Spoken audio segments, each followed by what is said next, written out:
Al día de hoy es un hecho que la tecnología determina cómo es nuestra vida, cómo es su calidad y cómo es que vivimos cada día.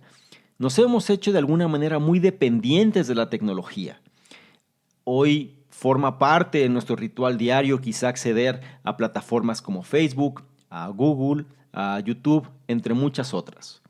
Lo importante es entender cómo esta revolución ha impactado nuestra vida y cuáles son los elementos que han hecho que las personas o cierto grupo de personas selectas en este mundo han determinado todo ese cambio, qué elementos los han identificado y cuáles han sido las claves o cuáles han sido las claves más bien que han podido determinar todo ese cambio. Si a ti te interesa saber quiénes han sido los innovadores por excelencia, cuáles son los elementos que los han caracterizado y de qué manera han hecho que sus descubrimientos hayan impactado de tal manera hasta convertir lo que el mundo es al día de hoy, te invito a que no te despegues y escuches lo que traigo a continuación. Hola, ¿qué tal? ¿Cómo estás? Soy Salvador Mingo y te doy la bienvenida a este espacio que hemos denominado el Conocimiento Experto, el podcast que hemos creado especialmente para personas como tú, personas interesadas en su formación, desarrollo y crecimiento personal. Nos enfocamos en generar los análisis de los mejores libros que pueden ayudarte a este propósito, donde hablamos de diversos temas como emprendimiento, inteligencia social, inteligencia emocional, ventas, desarrollo personal, negocios, comunicación, filosofía de la riqueza, marketing, entre otros. Y no solo eso, sino además hemos incorporado cápsulas de información donde en pocos minutos hacemos la reflexión sobre un tema de interés. Te aseguro que incorporando esto a tu vida, tu contexto personal y financiero cambiará. Soy Salvador Mingo y listo, vamos a empezar. Muy buenos días, buenas tardes, buenas noches, según la hora en la que nos escuches. Ahora traemos el libro de los innovadores. Prácticamente va a ser es como un paseo a través de la historia de las personas que en base a su conocimiento, en base a su emprendurismo y en base sobre todo a ese gen, le podemos decir, de innovación que existe, lograron cambiar primero el contexto donde las cosas que en su tiempo estaban, o sea, lograron cambiar cómo funcionaban las cosas desde su propio contexto y después esto fue evolucionando hasta llegar a lo que conocemos actualmente, ¿ok? Si yo tuviera que resumir en una sola frase, como ya suele ser costumbre, ¿qué es lo que nos va a dejar este análisis? Prácticamente lo podría resumir en lo siguiente, y es validar o descubrir más bien cómo la colaboración marcó el comienzo de la revolución digital. Toda la revolución como la conocemos actualmente, mucha gente, las generaciones más jóvenes ya nacieron con Internet, ya nacieron con YouTube, ya nacieron con WhatsApp, ya nacieron con Google, ya nacieron con Facebook. Entonces, puede ser que para algunas personas todo esto sea, vaya, o sea, ni siquiera estén conscientes, sobre todo los más jóvenes, de qué fue lo que sucedió para poder llegar al grado en el que nos encontramos ahora. Y las personas que a lo mejor tenemos más edad o que ya hemos pasado un poquito más de historia, pues también puede ser como un contexto interesante ver cómo la evolución se fue dando en el contexto tecnológico. Mira, algo importante, ¿no? La cultura pop, por lo general, retrata a los genios como una especie de lobos solitarios, ¿sí?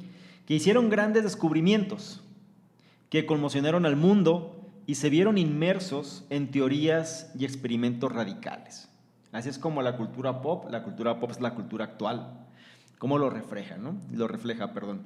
Esta especie de gente sobrenatural que cambió el mundo. Mira, por muy romántico que esto parezca, la verdad es que este mito, ¿no? Que la verdad viene siendo eso, no refleja la realidad, ¿sí? Y tampoco refleja cómo es que la innovación realmente llegó. La innovación realmente es un hijo de la colaboración. Aún los más introvertidos, innovadores, fueron motivados e impulsados por un círculo de amigos de mentes creativas, ayudándolos en sus descubrimientos que aseguraron sus últimos legados. ¿Ok? Entonces, es importante entender que no surgen solos, sino realmente siempre hay un conjunto de personas atrás de ellos atrás de los nombres que conocemos, atrás de un Mark Zuckerberg, atrás de un Steve Jobs, atrás de un Bill Gates, atrás de Hewlett Packard, digámoslo así, que son los apellidos de los fundadores, atrás de, vaya, ¿no? De todas las personas que, o estos grupos, ¿no? Donde estamos familiarizados con los nombres, realmente no fueron las personas en sí mismas quienes lograron eso de una manera directa, sino que fue al final, como se menciona, trabajo de la colaboración. De hecho, sin ese apoyo, aquellos quienes llamamos genios hoy en día, muy posiblemente solo fueran un agregado, ¿sí?, al pie de página de la historia de la innovación, como algo más, pero no tendrían el renombre o la importancia que actualmente pues aparece, ¿no? Ya sea todo esto que se haya dado en un club de hackers o reuniones en un corporativo, perdón, o estrategias militares del gobierno o por medio de simples amistades, los máximos talentos de la tecnología han hecho sus máximos descubrimientos por medio de la colaboración. ¿Ok? Ese es el tema central de este análisis de los innovadores, que es la colaboración, pero también vamos a ver ciertas cosas, ¿no? Vaya, cómo de una manera muy coloquial, ¿no?, se le conoce a estas personas como los nerds, ¿no? Es decir, ciertos grupos de nerds donde se solían poner, digamos que en un estado mental muy elevado, ¿no?, consumiendo drogas y demás, hicieron descubrimientos o hicieron algunos de los descubrimientos, perdón, más importantes en la industria de los videojuegos. Vamos a ver cómo es que esta industria progresó a partir de cosas que suelen ser muy curiosas. Como el hecho también de rechazar la patente de lo que viene siendo el www, es decir, todos cuando escribimos una dirección de internet ponemos www. La dirección, ¿no? Todo esto formó parte de una iniciativa, ¿no?, de alguien y que pudo privatizar, ¿ok? Que pudo patentar de tal manera de obtener ciertas regalías, ¿no?, por el uso de esto, pero al final no lo hizo. Y ese cambio de hacerlo libre fue lo que convirtió el Internet hoy en día. Vamos a ver también un poco de eso. Y también algo interesante es por qué debemos mucho de las ciencias de la computación moderna, ¿sí?, al amor de una mujer por las matemáticas y la poesía, entre otras cosas. Vamos a ver cómo el rol de las mujeres, el rol, quise decir, de las mujeres ha sido un papel fundamental en todo el contexto de la evolución digital, aunque muchas personas, pues vaya, desconocen todo esto, ¿no? Y vamos a empezar precisamente por este último aspecto que te dije. Mira, las matemáticas poéticas, ¿sí?, de una persona que existió en el siglo 1800, ¿sí?, que se llamaba Ada Lovelace, o Lovelace, no sé bien cómo se pronuncie, pero Lovelace creo que es, proporcionaron una visión temprana, ¿sí?, del rol de las computadoras modernas. ¿A qué me refiero con esto? Mira, Ada Lovelace, no sé si a lo mejor por la escuela o por algún tipo de circunstancias te suene el nombre del poeta Lord Byron, ¿sí? Un poeta inglés del siglo, pues sería en este caso de los años 1700 también, 1700, 1800. Mira, Ada Lovelace era la hija de este poeta, ¿sí? Y a pesar de que Byron, ¿sí?, Lord Byron era un poeta, un seductor, un Casanova, era alguien, un artista, digámoslo así, donde su forma de ver las cosas, pues como un poeta, ¿no?, es decir, un enamorado de la vida, se encontraba viajando y etc. La cuestión aquí es que Byron no se involucró en el crecimiento de su hija, ¿no?, o en la crianza de ella, más bien, pero Lovelace, o sea, su hija, heredó todo ese temperamento artístico que tenía su padre. Y a petición de su madre, ¿sí?, la madre de Ada, Lovelace empezó rigurosamente a estudiar matemáticas para disciplinar su mente rebelde. Por medio del curso de sus estudios, ella desarrolló una pasión por la tecnología y las máquinas, la cual, combinada con su imaginación, que era bastante salvaje, resultó en un acercamiento poético único hacia las matemáticas. Vamos a ver un poquito más cómo se mezclaron estas dos pasiones. Mira, a la edad de 17 años, ella solía atender reuniones semanales con una persona que se llamaba Charles Babbage. Se escribe Babbage, es como Babbage, ¿sí? Y este era como, se le conocía como el mago, ¿no?, de las ciencias y las matemáticas.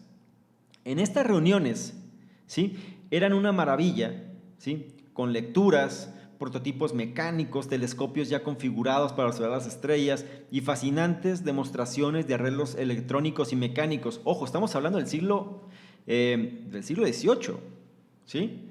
Entonces, siglo XVIII, siglo XIX más bien, a comienzos de este siglo. Entonces, imagínate lo que era, ¿no? O sea, estamos hablando de prototipos mecánicos donde pues todavía no, ni siquiera apenas la revolución industrial se iba a dar, todavía no existía, donde estás hablando ya de arreglos electrónicos y mecánicos, ¿no? Entonces, toda la gente que era apasionada de las ciencias y las matemáticas y la electrónica y demás, pues era como su espacio, ¿no?, donde podían ellos inspirarse. Ahora, ver el trabajo de este mago, ¿no?, de Charles Babbage, la inspiró, y en sus notas, ¿no?, que ahora suelen ser famosas, las notas que hizo Ada, ella puso sus ideas combinando su amplio conocimiento de matemáticas con toda la parte creativa que tenía. Más o menos entre 1842 y 1843, Ada Lovelace tradujo del francés la transcripción de una presentación que había hecho este señor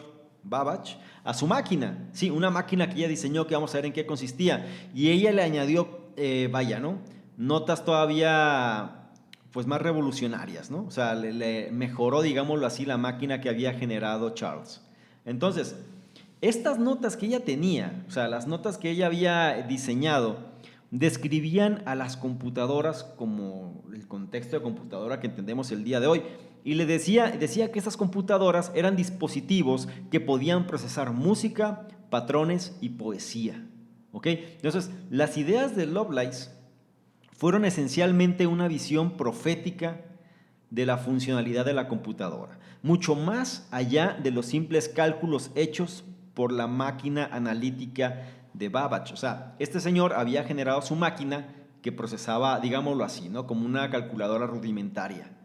Pero Lovelace le incorporó que no nada más se limitara a hacer cálculos, sino que también procesara datos. Pues imagínate lo que estamos hablando en aquella época, ¿no? Ni siquiera la parte de tarjetas perforadas, nada de eso existía.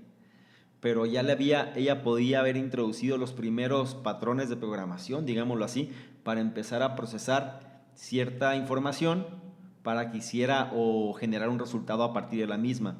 Ahora, Lovelace también fue una pionera, como les comentaba, en la programación computacional, mediante la explicación de cómo su máquina podía ser programada por medio del golpeo de tarjetas, ¿ok? Después, ¿se acuerdan las tarjetas perforadas que comenté previamente? Bueno, esto fue como la semilla de todo eso. Y esto incrementó de forma drástica su versatilidad y transformó su máquina, ¿sí?, de un arreglo especializado, o sea, un arreglo que nada más procesaba ciertas cosas, a una máquina de propósitos más generales. Una máquina de propósitos generales viene siendo lo que actualmente tú y yo pues sabemos que es una computadora, ¿no? Vaya, con esto no quiero decir que desde el año 1800 se inventaron las computadoras, ni mucho menos, pero sí se generaron los primeros, digámoslo así, ¿no?, como dije previamente, las primeras semillas, los primeros prototipos sumamente arcaicos, pero ya la idea se estaba empezando a maquilar desde esa época. ¿Cuál fue la clave? Pues sí, una parte era la ciencia de las matemáticas, pero también del otro lado venía siendo la parte artística.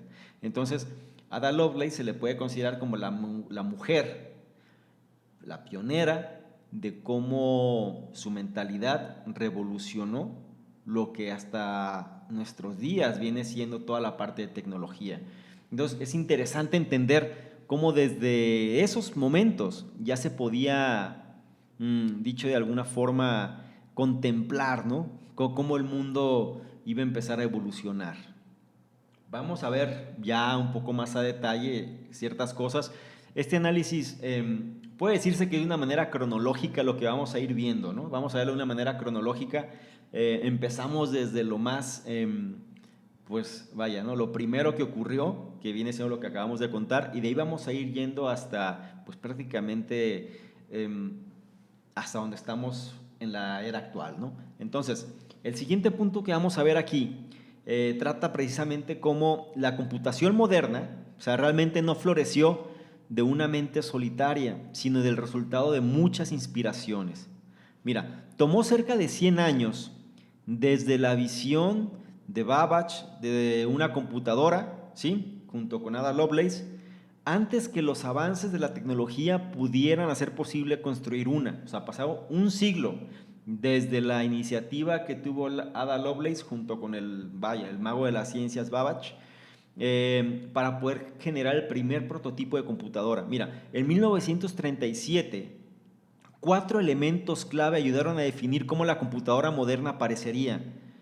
El primero, los componentes electrónicos harían el centro de la computadora, mientras que los avances en circuitos e interruptores fueron la base para la computadora, bueno, para que la computadora moderna fuera digital y no análoga, ¿ok? Aún más, las computadoras correrían en lenguajes binarios, o sea, ceros y unos, y el hecho de ser máquinas para propósitos generales hicieron posible que se administraran cierto número de tareas. Entonces, los 4 elementos que nos ayudaron a definir o que definen lo que viene siendo una computadora como la conocemos actualmente, estás hablando de componentes electrónicos, de circuitos e interruptores, un lenguaje binario y administrar cierto número de tareas. O sea, esos son los 4 elementos que componen, digámoslo así, el concepto de una computadora moderna. Mira, en noviembre de 1945, los inventores Presper Eckert y John Mauchly revelaron les voy a decir como la abreviatura, ¿no? Ellos le llamaron la ENIAC, ¿sí? Que la ENIAC venía siendo, si lo traducimos en español, era el integrador electrónico, numérico y computadora, es decir, la primer computadora que involucraba, o que incorporaba todos los elementos que vimos previamente, es decir, los 4 elementos, los componentes electrónicos, los circuitos interruptores, la parte del lenguaje binario y la administración de cierto número de tareas. ¿Ok? Mira, la diferencia de sus precursores, o sea, ya había habido otros prototipos, pero la ENIAC fue completamente electrónica, tan rápida como poderosa, y podía computar más allá de 5000 sumas y restas por segundo. La funcionalidad y composición de la ENIAC probaron ser la base de la computación moderna. Estamos yéndonos al año 1945, ¿ok? Poco después o casi una vez finalizada la Segunda Guerra Mundial. Mira, a pesar de muchas disputas legales que hubo en relación a su prototipo y si realmente esta computadora era la original o no, la verdad es que Eckert y Mauchly fueron los primeros en que se les asignó la patente de la computadora como tal, ¿no? O sea, sí, se le dio la patente a la ENIAC, ¿sí? Como la primera computadora real que hubo, y esto pasó en el año 64. Mira, muchos no estaban convencidos de la legitimidad de este reconocimiento, pero eso fue, al final hubo muchas disputas y por eso fue que tomó tanto tiempo, o sea, cerca de 20 años que le reconocieran esa patente. Sin embargo, hoy en día merecen mucho del crédito de la invención de la computadora moderna, ¿sí? Sobre todo por su habilidad de plasmar e integrar ideas de múltiples fuentes. La historia ilustra cómo ideas en invenciones tan complejas raramente vienen de la idea de un solo individuo, sino que el paradigma de la creación de las invenciones son producto de la colaboración de la lluvia de ideas. Y aquí, en esta parte, pues estamos viendo que todo este concepto de la computadora, o sea, la ENIAC, pues claro que no vino nada más de una persona, se le atribuyó en este caso a Eckert y a Mauchly, pero detrás de ellos había todo un conjunto y un equipo de personas. Y al final, algo interesante era que dentro de este mismo equipo, pues hubo quien no estuvo de acuerdo en que se les asignara a ellos la patente, y de ahí fue cuando empezó todo teje y maneje en relación a quién tendría la autoría de esto. ¿Ok? Al final se les asignó a ellos, pero el punto es que fue un trabajo de varias personas y de bastante tiempo. Ahora, vamos a ver el siguiente punto, que viene siendo relacionado con el software, ¿no? Dice, un software computacional o programa, ¿sí? Fue la invención clave en la creación de las máquinas multiusos. Ya nos estamos acercando más hacia lo que nos resulta ser un poco más familiar. Mira, tú probablemente conozcas al menos una persona que trabaja como programador de computadoras, o al menos has escuchado, quiero pensar, de alguien que sea programador. Pero la pregunta es, ¿realmente sabes qué es lo que hace un programador? Mira, en esencia, programar es el acto de colocar una secuencia de instrucciones dentro de la memoria electrónica de una máquina, ¿ok?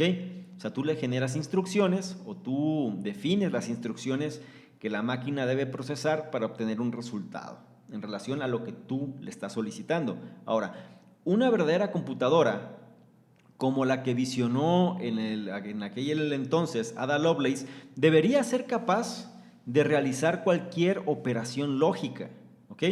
Para hacerlo, necesitaríamos una máquina que no estuviera limitada por su hardware o sus componentes físicos, sino controlada por su software, ¿ok?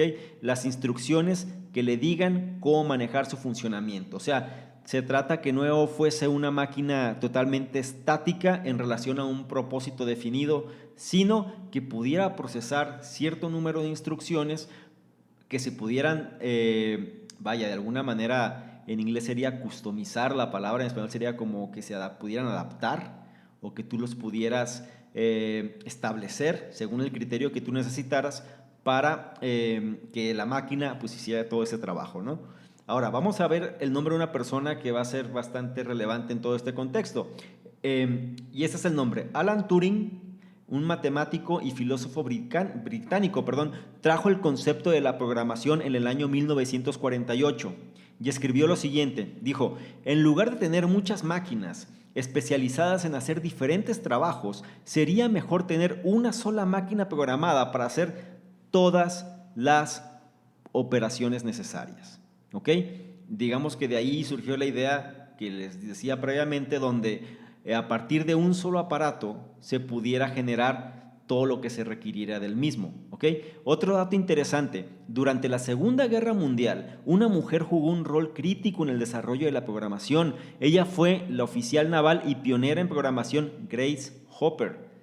Si puedes, revisa un poco su historia porque es interesante y además pues duró bastante tiempo, ¿eh? Es decir, todavía en los 90 esta persona estaba con nosotros. Ahora, ella hizo el primer manual de programación computacional en el mundo, ¿sí? Cuando empezó a trabajar en la computadora digital de la Marina de los Estados Unidos, cuyo nombre era la Mark I, ¿ok? Entonces, en 1945, Hopper había transformado el Mark I en la gran computadora, ¿sí? Más fácil de programar. O sea, fue la primera que diseñó el manual para poder manejar la computadora y que pudieran hacerlo en diferentes partes. Ahora, Hopper no fue la única mujer, sí, que tuvo un gran impacto en la computación moderna. De hecho, algo muy relevante es que las mujeres fueron por lo general el frente de batalla de esta revolución tecnológica. Como al principio de la programación, ¿sí? O en aquellos entonces, ¿no?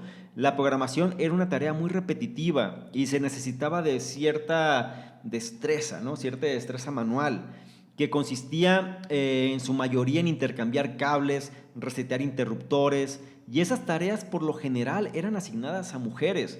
De hecho, hay una serie en Netflix, si mal no recuerdo, que habla precisamente de esto, ¿no? Los trabajos de estas personas, donde ellas sean las encargadas de transmitir y se ven los tableros, digo, una infinidad de cables y de cosas para establecer las conexiones, y las mujeres eran las más, digámoslo así, ¿no? Eran las más hábiles y sobre todo pues las que mejor podían desempeñar este papel.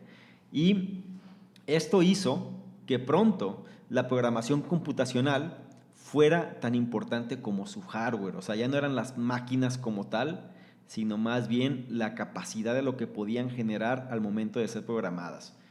Ahora vamos a ver el eje trascendental que hizo que las computadoras pues, pudieran generarse de una manera más masiva. ¿Sí? Mira, tomó un trío de mentes creativas crear el primer transistor, ¿sí? Y generando con esto una nueva era computacional. Mira, la invención de las computadoras no generó inmediatamente la chispa de la revolución digital, ¿ok? Las primeras computadoras eran enormes, eran costosas, así que un uso masivo de ellas en su momento estaba fuera de toda cuestión. O sea, había muy pocas computadoras y realmente no era algo que la gente tuviera en sus casas, ni mucho menos algo que la gente pudiera usar fácilmente. ¿Ok? De hecho, el nacimiento de la era digital no sucedió hasta la llegada del transistor. Un transistor son pequeños semiconductores que habilitaron programas altamente complejos que pudiesen correr en pequeños dispositivos. ¿Ok? O sea, ya no se trataba de tener paneles enormes, sino que en pequeños dispositivos pudieran generar lo que se generaba en estos paneles enormes, ¿no? Entonces, la importancia del transistor en la revolución digital es tan importante como lo fue la máquina de vapor en la revolución industrial. Los transistores hicieron a las computadoras que fueran ubicuas, ¿sí?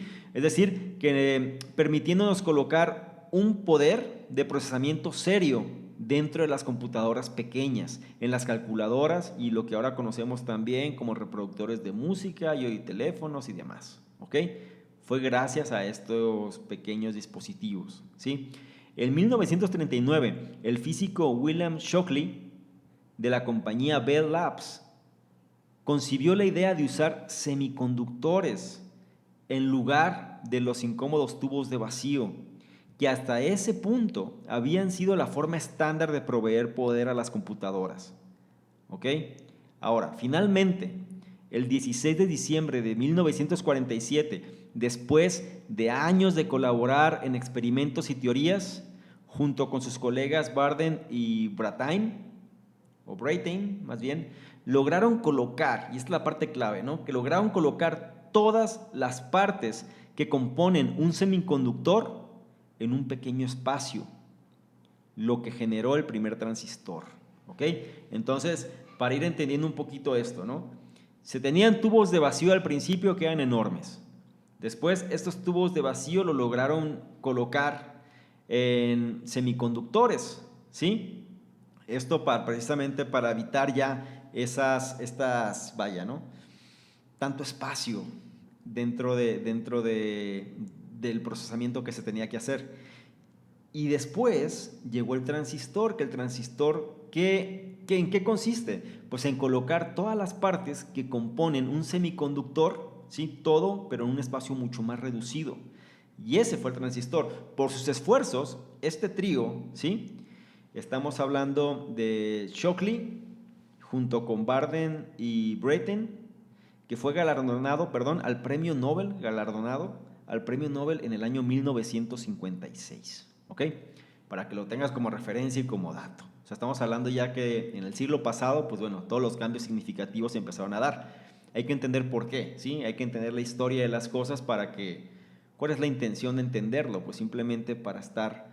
decía alguien, ¿no? El que no conoce su historia está condenado a repetirla. Entonces se trata de, no hay hilos negros, pero hay que saber exactamente cómo es que las cosas se dieron en el caso que nosotros queramos después implementar cosas similares. ¿Ok? Mira, el siguiente punto habla de dos diferentes ingenieros, ¿no?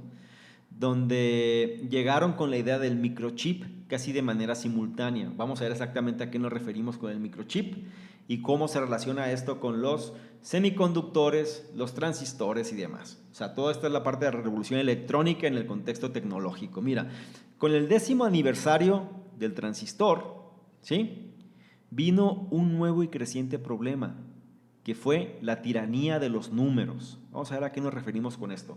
Mira, el transistor permitió generar circuitos cada vez más avanzados. Sin embargo, mientras el número de componentes en un circuito se incrementaba, el número de conexiones entre estos se incrementaba aún más. Y como los circuitos eran por lo general confeccionados a mano, crear todo este tipo de conexiones resultaba casi imposible. ¿Ok?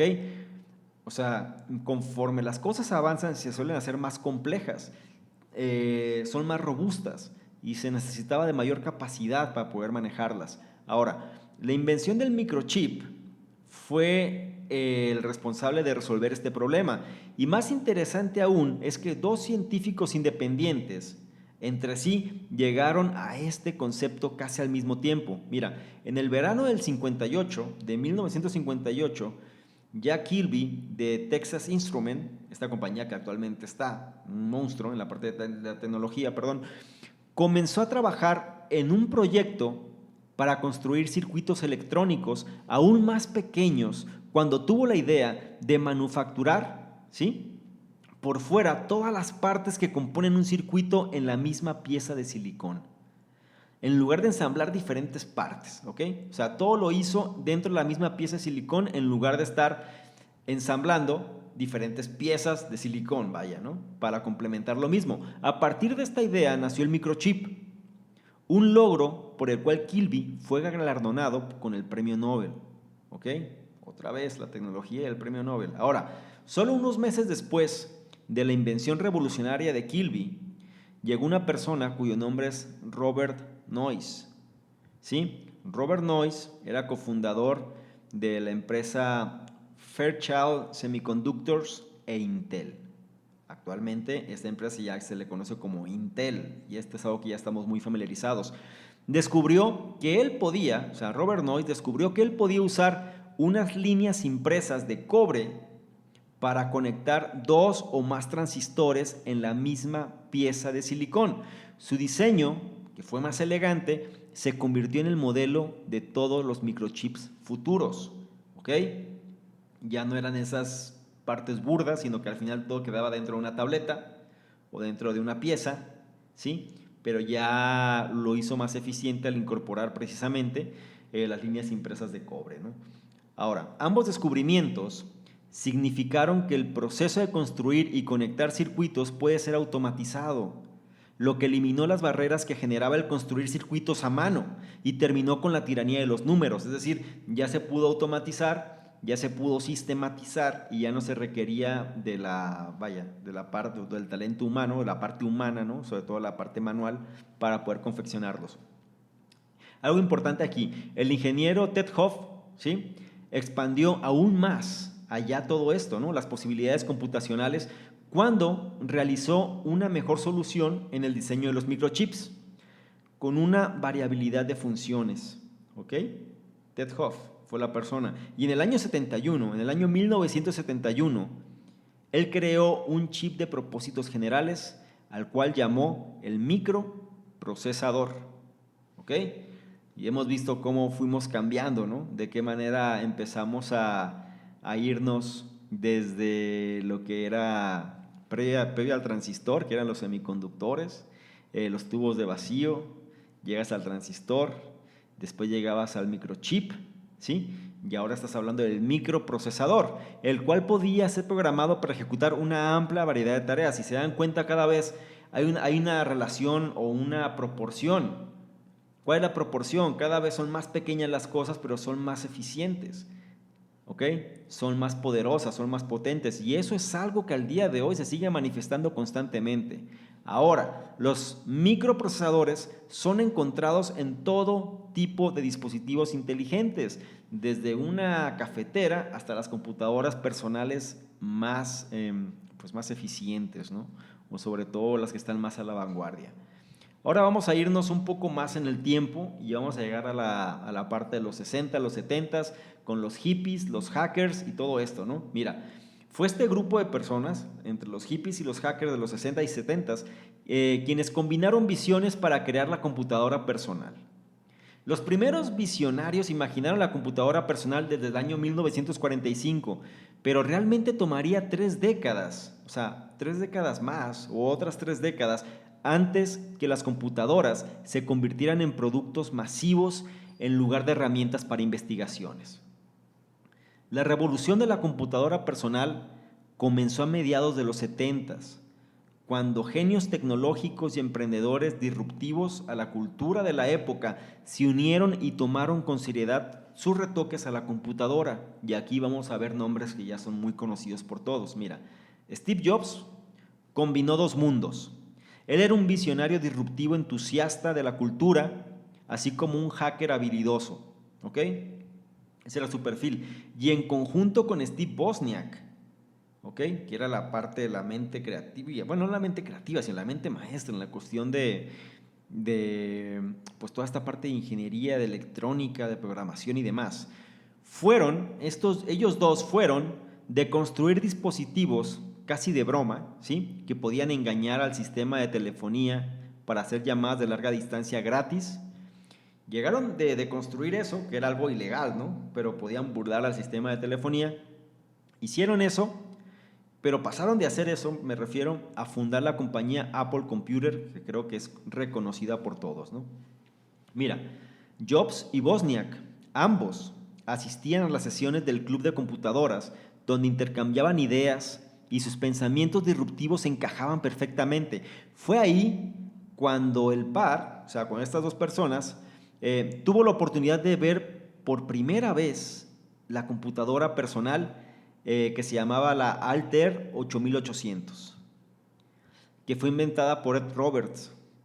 En ese momento, él usaba un nuevo procesador Intel, que era el 8080.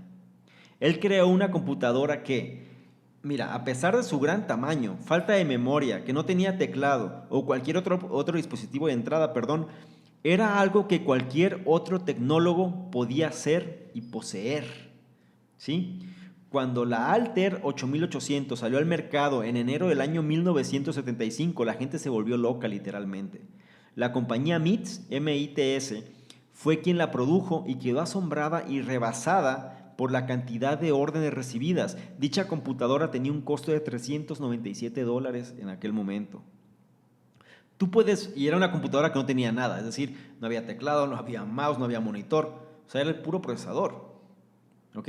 Y tú puedes ver cómo la colaboración realmente, porque no fue una persona, no fue Steve Jobs solo, no fue Steve Wozniak solo, no fue Ed Roberts solo y no fueron los que les dije antes solo, sino simplemente es una combinación de entre la colaboración y tomar lo que ya estaba y irlo mejorando constantemente, ¿no? Entonces, toda esta colaboración pavimentó el camino para la computación moderna, que es lo que conocemos hoy en día. Ahora, vamos a tocar otro punto bastante interesante que viene siendo la parte del juguete, ¿no? La parte de la tecnología, mira. De herramienta a juguete, la cultura colaborativa de los videojuegos ayuda a moldear la computadora personal. Vamos a ver a qué se refiere esto. Mientras que los dispositivos se hicieron más pequeños y poderosos, la percepción respecto a lo que las computadoras podrían y deberían hacer también cambió. Nosotros no podíamos solo usar las computadoras para trabajar, sino también usarlas para jugar y para entretenernos. Fue este ajuste, ¿sí? Esta forma de pensar, lo que ayudó a pavimentar el camino a otra revolución, que es la parte de los videojuegos. Mira, por ejemplo, en el año 1962, la creación del videojuego Space War le dio a las personas la oportunidad de manejar una computadora y hacer que los comandos respondieran en tiempo real. Este juego era gratis y basado en un software de código abierto y al día de hoy permanece como un testamento del poder que tiene el esfuerzo colaborativo. A pesar que los videojuegos influenciaron en el diseño de las computadoras personales, fue el innovador, esta persona llamada Nolan Bushnell, es su nombre, quien convirtió a los videojuegos en una industria real. Es decir, sí había, pero no se comercializaban y no era algo que fuera exclusivo, ¿no? Estamos hablando de Nolan Bushnell. Ahora, Bushnell era un ferviente fan del juego Space War e inventó una consola para el juego, ok, inventó la consola nada más para poder jugar a ese juego, ¿no? La cual llamó Computer Space. La consola vendió alrededor de 1500 unidades, ¿sí? E inmediatamente adquirió una cultura de seguidores, ¿ok? Fíjate lo interesante. Bushnell siguió hasta que encontró una compañía de videojuegos llamada Atari, donde él creó el simple pero icónico, o sea, ya muy conocido juego Pong. El Pong era el juego donde dos líneas, un cuadro y simplemente era, vaya, es como el abuelo, es el ancestro, vaya, es el videojuego ancestral de los videojuegos, ¿no? O sea, creo que viene siendo Space War, si bien fue el primero posiblemente, pero era selecto, o sea, muy poca gente lo podía jugar. Pero Pong fue el primer juego comercial posiblemente más famoso, o el primer juego comercial realmente que existió. Ahora, Atari Algo que tenía la compañía Atari también, que hay que mencionar que es curioso, es que era muy conocido por sus fiestas, la cerveza y las drogas que se ingerían ahí, y representó el espíritu de la época que definió lo que hoy conocemos como el Silicon Valley, ¿no? Donde ellos decían, admira la no conformidad, cuestiona la autoridad y nutre la creatividad. Ese es el lema que tenían los de Atari. Ahora, vamos a ver un poco más adelante en el tiempo qué sucede. Mira, y el punto viene siendo este. La constante competencia entre los productores de software ayudó a a mejorar constantemente. Es decir, el software se fue mejorando constantemente. En el año 1974, ¿ok? Dos personas. Aquí fíjate en los nombres. Uno es Paul Allen y otro es Bill Gates, ¿ok? Si no, seguramente Bill Gates lo ubicas bien. Paul Allen a lo mejor no, pero bueno, Paul Allen fue el que igualmente de importante que Bill Gates en la creación de todo este concepto de software que hoy conocemos como Microsoft, ¿no? Y de ahí Windows y demás, pero bueno, no me voy a adelantar. Mira, Paul Allen y Bill Gates miraron la portada de una revista que mostraba la primera computadora personal del mundo y se asustaron. La idea de quedar detrás en las primeras etapas de la revolución de las computadoras fue un terrible pensamiento para los dos fanáticos de las computadoras. Así que Allen y Gates pasaron los siguientes, aproximadamente creo que eran 8 semanas, en un frenesí de escritura de código, ¿no? Su trabajo eventualmente, se convirtió en una de las bases principales del software de computadoras personales. ¿Ok? Gates y Allen visionaron un mercado donde el hardware fuera un simple intercambio de piezas, mientras que las aplicaciones de software y los sistemas operativos fueran el verdadero punto de venta de las computadoras. Y lo hicieron, ¿eh? O sea, realmente crearon, su visión cambió, bueno, la visión de ellos, se dice que un emprendedor, su enfoque principal es hacer que la visión que ellos tienen del mundo se convierta en una realidad. Pues ellos lo lograron perfectamente. En los noventas, ¿sí? Había muchos modelos competitivos de desarrollo de software y la competencia impulsó la constante mejora de cada modelo. Es decir, en los noventas surgió un frenesí también en relación al desarrollo de nuevos sistemas, sobre todo pues estamos hablando de sistemas operativos, toda la parte de programas, en fin, todo lo que pudiera administrar la computadora como tal, y eso hizo que cada vez fueran más, eficientes y sobre todo pues más poderosos, ¿no? Dos distintos acercamientos habían emergido, ¿no? Por un lado, tenías el enfoque de Microsoft, el cual es partidario por un sistema operativo sin importar su hardware, ¿ok? Eso es importante entenderlo. La gran mayoría de las computadoras del mundo tienen Windows, ¿no? O bueno, o por lo menos utilizan el sistema operativo de Microsoft, que es Windows. ¿Cuál es la diferencia? O sea, Microsoft, no importa qué computadora tengas, tú le puedes instalar el software y listo. Y el software pues hace que tu computadora opere. El otro enfoque que había era el enfoque de Apple, ¿sí? Por un lado, Microsoft, a él no le importaba el hardware, o sea, no le importaba qué computadora fuera, tú le podías instalar el programa en cualquier computadora que fuera, pero por el otro lado tenías el enfoque de Apple, el cual combinaba el hardware y el software en un sistema estrechamente ligado. Es decir, las computadoras Apple pues usan el software Apple, o sea, no puedes meterle ningún otro. Y el otro grande que llegó adicionalmente y de forma separada fue Linux. Linux, que siempre se mostró a favor del software basado en código abierto y gratuito. Es decir, Linux es gratis y hay gente que le gusta mucho más Linux que inclusive lo que viene siendo Microsoft o Apple, pero es cuestión de enfoques, ¿no? Ahora, cada uno de estos enfoques tiene sus propias ventajas distintivas, ¿no? Sin embargo, hasta el día de hoy, y esa es la realidad, ninguno de estos enfoques ha dominado la industria como tal. Y aún más importante, con la existencia continua de cada uno de estos modelos, viene la competencia que inspira a cada uno a mejorar constantemente. Entonces, pues como les decía, ¿no? O sea, son tres modelos o tres enfoques donde el mercado se encuentra repartido entre estos tres, ¿no? Si hablamos de un nivel corporativo, un nivel empresa, Microsoft domina totalmente, pero si te vas a quizá computadoras personales, pues cada vez más Apple tiene mucha fuerza, además para cierto tipo de enfoques, ¿no? Sobre todo qué tipo de trabajo vas a hacer. Muchas veces Apple pues, suele ser mucho más apropiado, aunque su precio sea más elevado. Y Linux, pues la gente que conoce que le gusta la tecnología, que le gusta programar, que le gusta manejar, crear sus propias, digámoslo así, ¿no? Sus propios códigos y demás, pues Linux viene siendo una opción donde siempre se encuentran inclinados o inspirados a tomarlo, ¿no? Entonces, independientemente de lo que sea, lo importante es entender de dónde vienen estas partes, ¿no? Cómo es que surgió y cómo es que han estado y que siguen estando y seguirán estando, aparentemente, salvo que no pase algo totalmente fuera de lo común, todos estos enfoques al día de hoy, ¿no? Y en un futuro también. Ahora, vamos a entrar un poco más de lleno a lo que viene siendo el Internet ahora. Mira, el Internet fue construido por medio de una asociación entre la milicia, las universidades y las corporaciones privadas, ¿ok? O sea, Internet no lo inventó una persona, sino que fue algo que fue evolucionando conforme el tiempo fue transcurriendo, pero se fueron involucrando diferentes actores, ¿no? Que vamos a ver aquí. Mira, una innovación, por lo general, trae la estampa del ambiente donde fue creada. Esto es particularmente cierto sobre cómo el Internet llegó a ser lo que conocemos.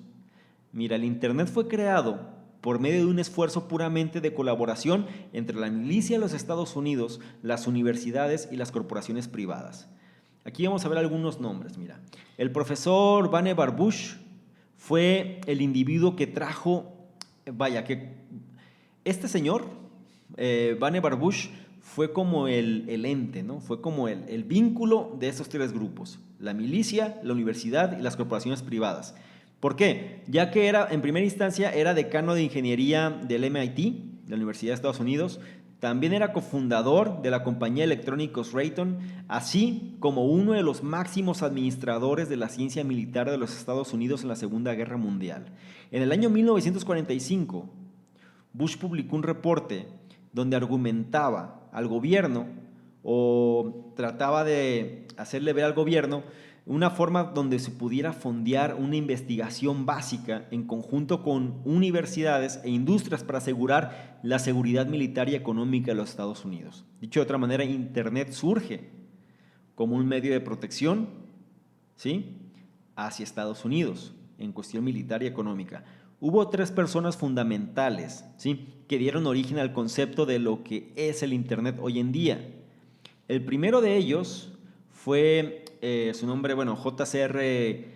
Licklider o Licklider, ¿no? Como lo quieras, bueno, prácticamente aquí, según el enfoque que se le da, pero bueno, pues Licklider, quien visionó, lo primero que él hizo, ¿no? Visionó redes descentralizadas que permitieran el flujo de información de y hacia cualquier lugar. O sea, descentralizadas es que no dependieran de un solo punto para que se pudieran transmitir, ¿ok? Ahora, él también visionó las interfaces que permitieran la interacción humano-máquina en tiempo real. ¿Ok? Eso lo visionó él. Una interfaz, quizá al día de hoy podemos decir un Google, ¿no? Llego, es un buscador, pongo algo que necesito y me aparece. Pero en aquel momento no existía nada de eso. Entonces, él visionó, uno, que toda la comunicación o todo el flujo de información no viniera nada más de un solo lugar. Dos, que hubiera interfaces que pudieran generar la interacción humano-máquina, ¿no? Pero la verdad es que no fue sino su colega Bob Taylor quien visionó una red que permitiera a los centros de investigación compartir recursos computacionales y colaborar en proyectos, ¿ok? Entonces vamos yendo escalonadamente, ¿no? Licklider habló de redes descentralizadas y de interfaces, ¿ok? Fue Bob Taylor el que hizo o el que estableció una visión para que no nada más se limitara a una red descentralizada e interfaz, sino que también se pudieran compartir recursos, ¿sí?, computacionales y colaborar en proyectos, es decir, poder compartir información, transmitir, enviar, recibir, todo eso, ¿no? Y la otra persona que entra aquí es Larry Roberts, que Larry Roberts, si bien Bob Taylor fue el que visionó eso, fue Larry quien ayudó a construir totalmente esa red. Y de ahí surgió algo que se llamó ARPANET, ¿sí? Y ARPANET fue lanzada en el año 1969. Sirvió tanto para funciones militares como académicas, Pero no fue hasta el año 73 cuando varias redes independientes fueron habilitadas para ser combinadas con la creación del protocolo de comunicaciones llamado Internet Protocol, ¿no? O protocolo de Internet, creando lo que ahora conocemos como Internet. Mira, estos son datos históricos y esto, bueno, ya forma parte de la historia y a veces, pues bueno, es difícil conservarlo. Pero la parte interesante aquí es, quédate con esto, ¿no? Es decir, para que Internet fuera lo que conocemos hoy en día, todo surgió como una estrategia de protección tanto militar como económica hacia los Estados Unidos, donde se mezclaron tres entes grandes, ¿no? La milicia, las universidades y las corporaciones privadas, ¿ok? Después de que esto ya se empezó a dar, hubo tres personas que dieron vida a lo que viene siendo Internet, o al concepto de Internet más bien que conocemos el día de hoy, que fue que hubiera redes descentralizadas, es decir, que no estuvieran siempre saliendo del mismo punto, sino que hubiera diferentes redes que se pudieran conectar, pero sin una red fija, digámoslo así. Las interfaces, es decir, que pudiera haber alguna interacción humano-máquina para poder buscar la información, y el hecho de compartir recursos computacionales y colaborar en proyectos. Donde el primer prototipo fue la ARPANET, surgía en el 69, y fue en el 73 cuando varias redes independientes fueron habilitadas precisamente para que en conjunto se creara lo que ahora conocemos como el protocolo de Internet o Internet Protocol.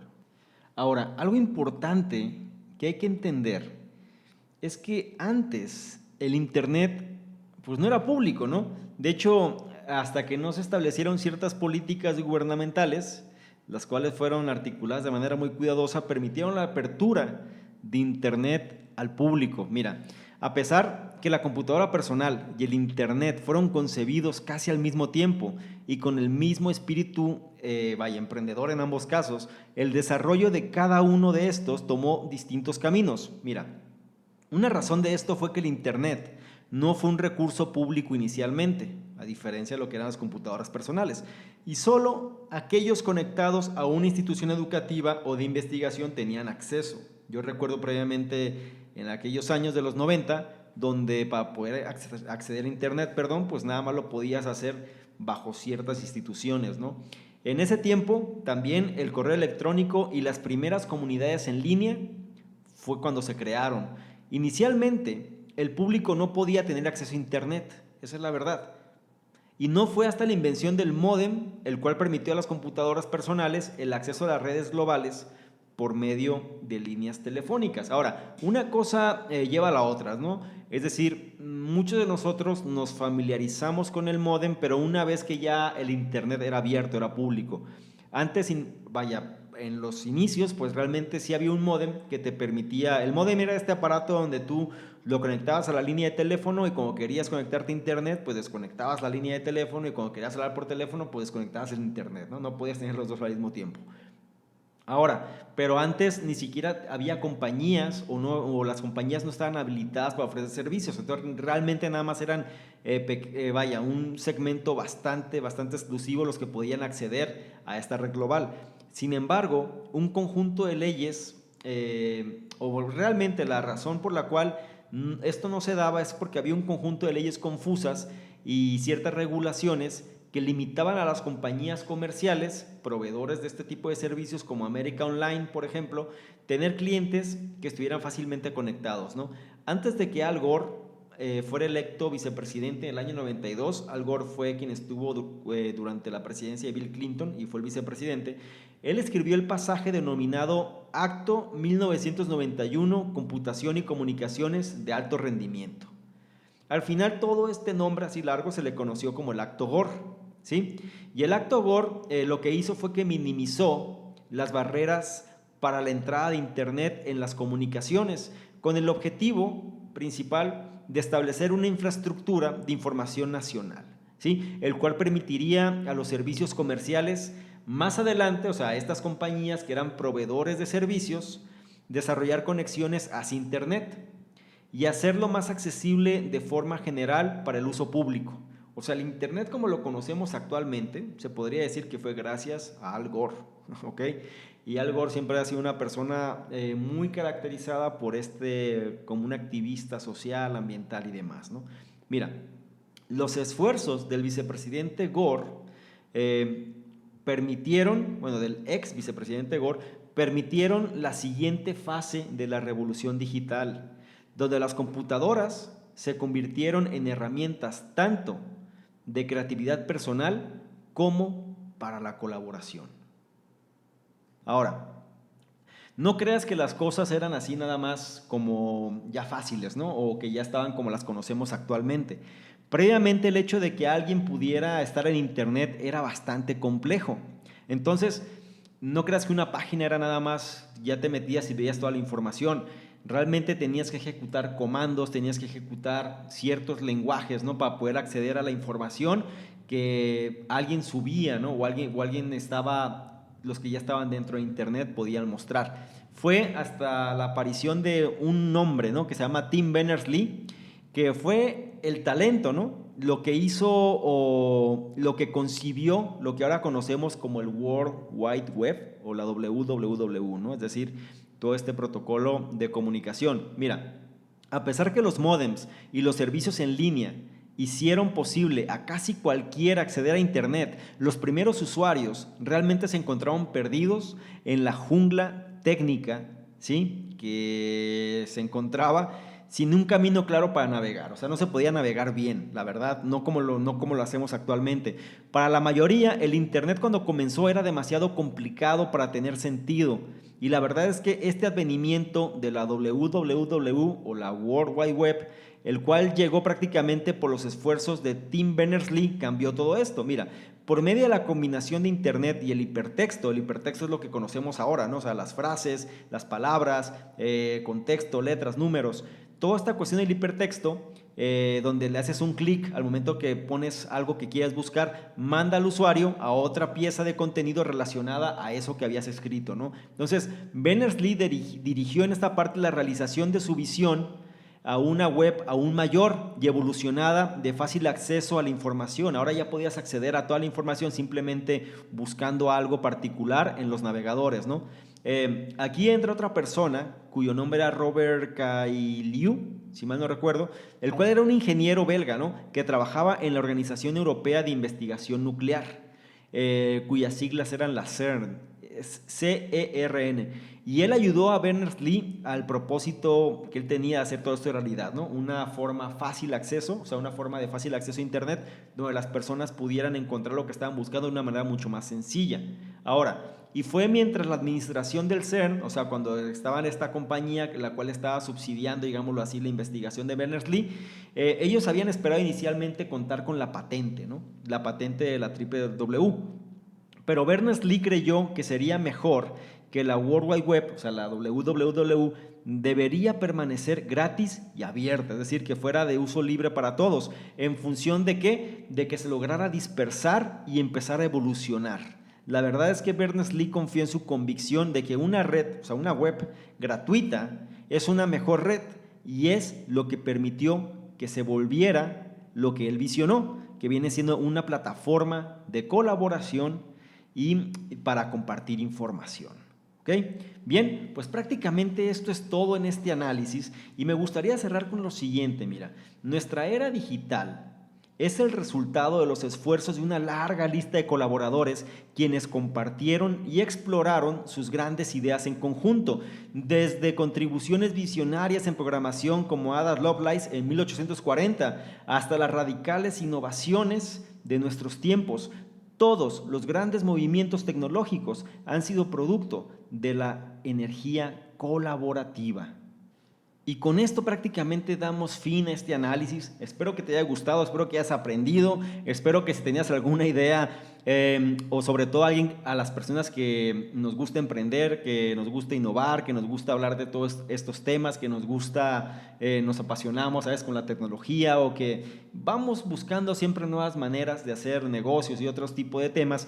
Esto nos ayuda a entender cómo las cosas se dan y no se dan desde un aspecto solitario o simplemente trabajar solo, sino que siempre tienes que buscar personas que puedan complementar esas áreas donde eres débil. Es decir, uno tiene que trabajar sobre sus fortalezas o tienes que construir sobre tus fortalezas, pero tienes que complementarlas con fortalezas de otros para hacer más robusto el impacto que puedas generar, ¿no?